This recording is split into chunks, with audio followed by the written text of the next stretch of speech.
contribution which of the Freedom Charter, that the people shall govern, the people shall share in the country of global. We are the only country that is diverse. South Africa is the only country that is diverse, man. Us, welcoming everyone to stay in South Africa, in Africa. In Africa, we're the only ones.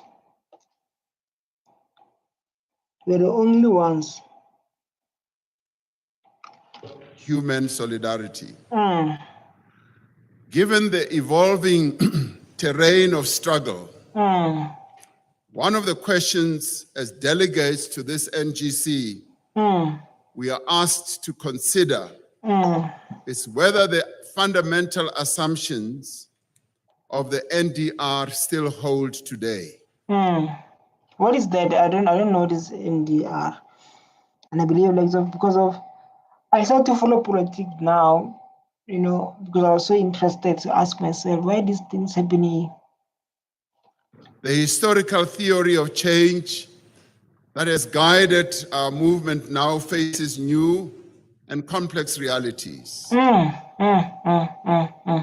Which are those realities, President, you can try to, which are those realities you are talking about? Because of these realities, some of them are scary, very scary. Understanding the implications of these complex realities is fundamental to repositioning the African National Congress and the broader alliance within the ongoing struggle for fundamental transformation. Transformation is hard, eh? It's very hard transformation. Because it can't be transformation over like this inequality in the country. Because we hear lots of issues, people raising their concerns, and when we realize, believe there's a lot of them. The balance of forces is always in motion, shifting both locally and globally. Equally, the strategic and ideological cohesion of the alliance is now in question. The path forward demands ideological clarity, onward, political discipline, foresight, firmness of principle, and tactical agility within the context of a renewed strategic posture.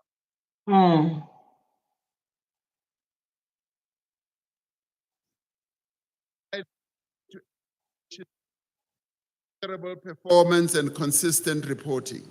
To foster a culture of ethics and integrity, the NEC has continued to strengthen the terms of reference of the Integrity Commission and introduced a compulsory course on ethics and integrity in the political education curriculum. Which one they want to include what? Because I love, maybe because of I'm the person who love action. When you are that person who love actions and you don't see action happening, you will be because don't see action happening. You want to talk about things that, that push, things that, now,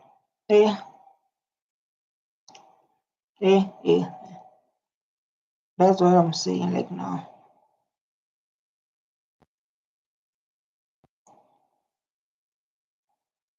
No.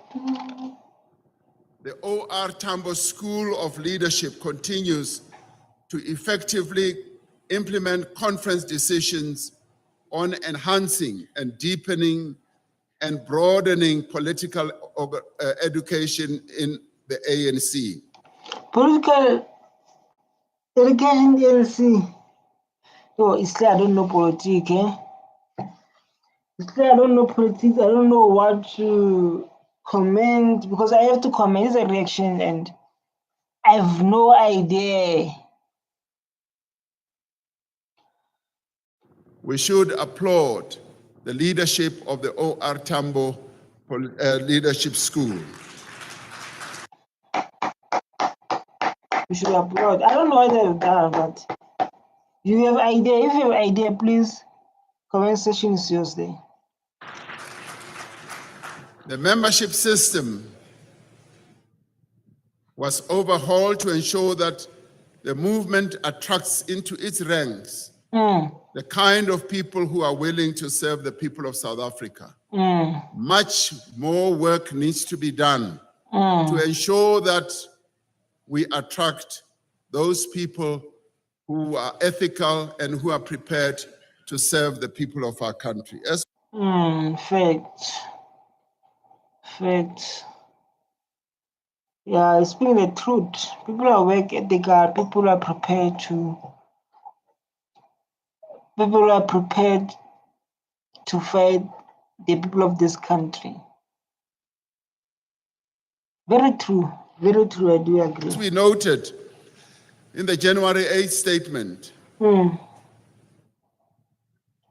we have said that the central issue that we need to focus on is to ensure that all ANC structures must be grounded in the communities where they are located.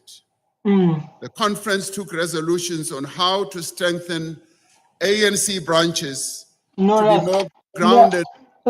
Jay, don't talk about one deep topics, man. One deep topics. It's not there with that deep topics. I want. The essential measure of the state of the nation is the quality of life of its citizens. Definitely. So like now, high unemployment, what are we going to do with high unemployment rate? The legacy of colonial dispossession and apartheid remains a defining feature of South African society. The truth, man. Reflecting persistent inequality in wealth, income, and access to land. There's lots of equality, like we mentioned about the land, people they own.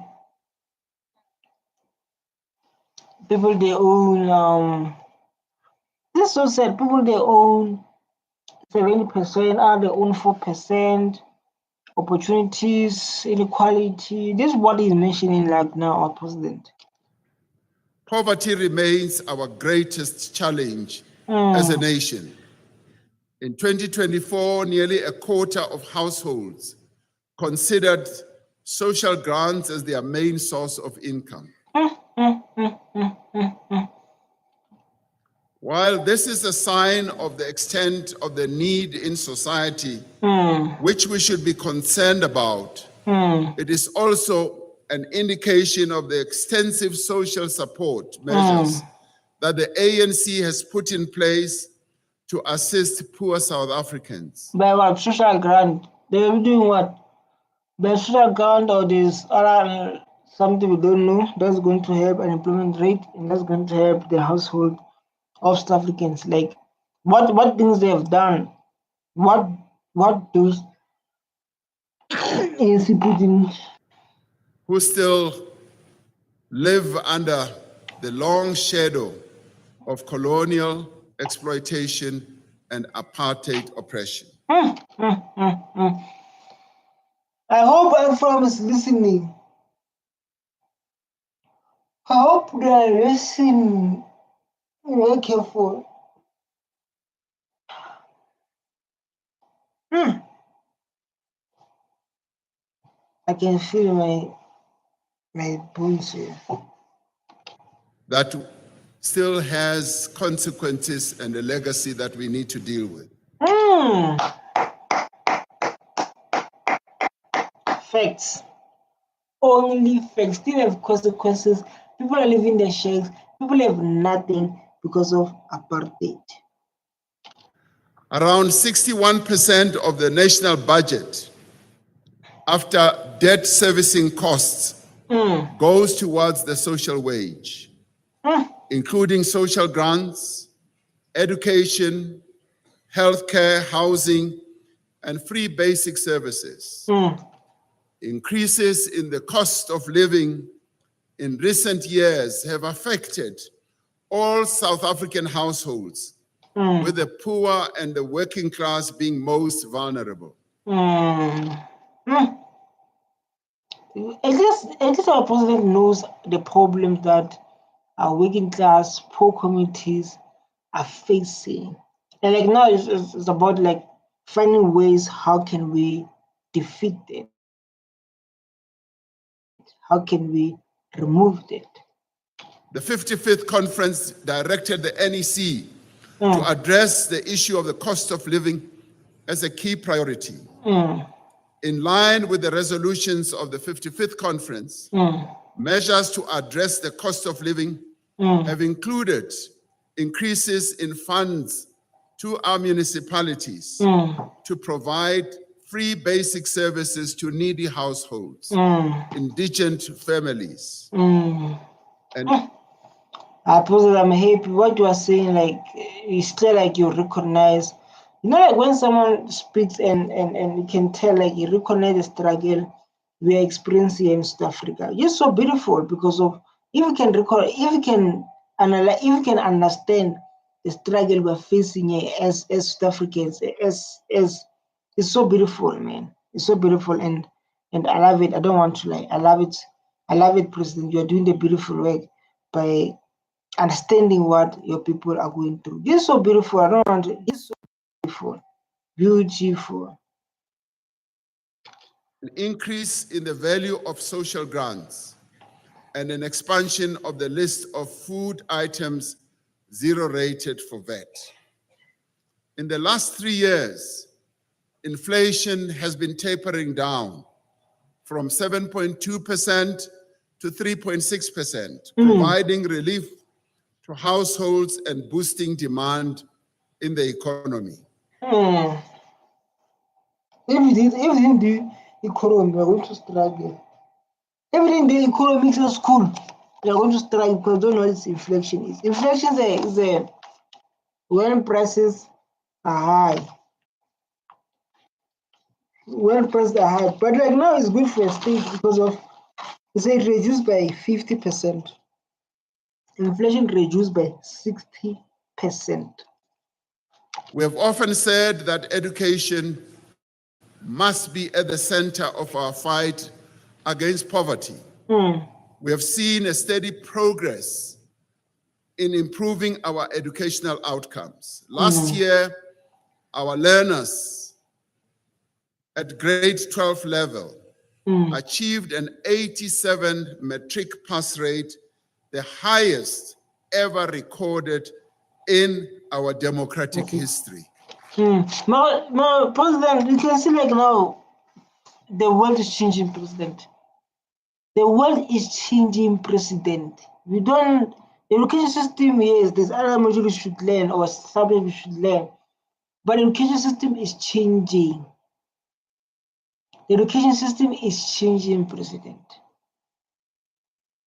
The education system is changing, President. The education system that you guys learn, even us learn, is different. And this one is coming, is going to be different, President. That must face the reality, the truth. Which is quite phenomenal. Through NSFAS, we are supporting over 800,000 university and TVET college students. Our focus now is on expanding access to quality early childhood development and early grade literacy and numeracy. And one of the challenges we neglected over a long time was to focus on early childhood development. And when we decided to move early childhood programs from social development to basic education, we have now taken the funding of early child development to a higher level and have allocated and will continue to allocate more money for EC That's beautiful, that's beautiful. If you invest in education, but if you invest in not like in education, but the right one, the right skills that can build this country, that's beautiful. Because of some kind of education you are learning here is is is is is is I don't know how to tell it, but it's kind of like ED in our budget. But comrades, we need to do much more. If we are to have what we've always called a skills revolution. yes, we want those skills revolution, because those skills that we need so that our country can move forward, our economy can grow up. Because there's a lot of skills people who graduated, they don't have those skills. People who graduated, but they have no skills at all. Just imagine someone is a graduate, but he have no skills. You understand? And the money that we spend on SETA for these kids to understand this is like, no, President. A skills revolution ought to start with early childhood development, which is effective, leading up to primary school education, right through to tertiary education as well. The skills system that we have needs to shift towards producing skills that are linked to demand in the economy. Tech. The skills like the skills that we should focus on, the skills like tech, engineer, electric, plumbing, farming skills. Those are skills we need. Those are how we build our country. How to take a gold, how to turn a gold to finished product, how to use a chrome, how to use our minerals. These are skills that we need to boost our country and so we can produce our own things. We need to consider a radical overhaul of the CETA system and introduce a dual academic and on-the-job training system. The money that is allocated from the skills development levy needs to be used effectively to make sure that the skills that we develop are clearly linked to what the economy of our country needs. But those are AI, data scientists.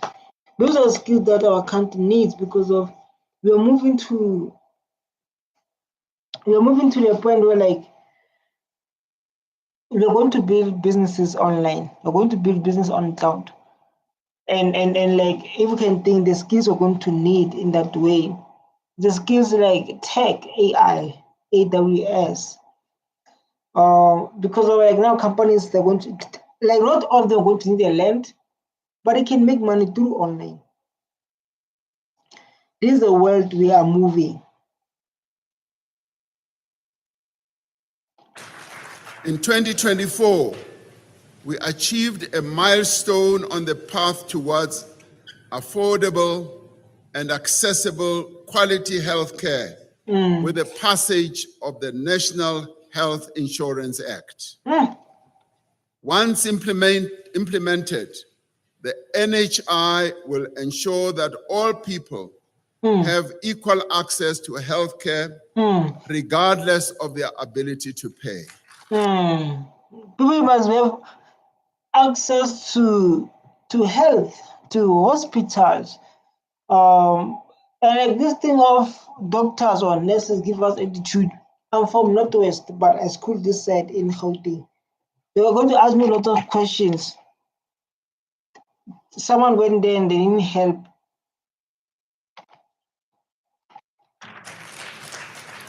And the NHI will be implemented, much as we are facing a number of challenges from various stakeholders about its implementation. In preparation for the NHI and to address severe challenges in our health system, government is directing resources towards hiring more doctors, more nurses and health professionals. Where is the building? Where are you going to? Where is the building? Because of this thing started with manufacture, started with building infrastructure. They build a lot of infrastructure, they can employ more. If there's no infrastructure, how can you employ lots of people if there's no infrastructure? Because it starts with infrastructure. Lack of infrastructure, it'll be hard to employ lots of doctors, lots of nurses. So we require we require to build a structure first. Infrastructure, then it will be easy for us to employ those people we're mentioning. Because these hospitals are so, I don't know how to put it, but I want to put it in a good way. They're so yeways. They're so yewa. Permanent employment of community health workers and the purchase of new equipment.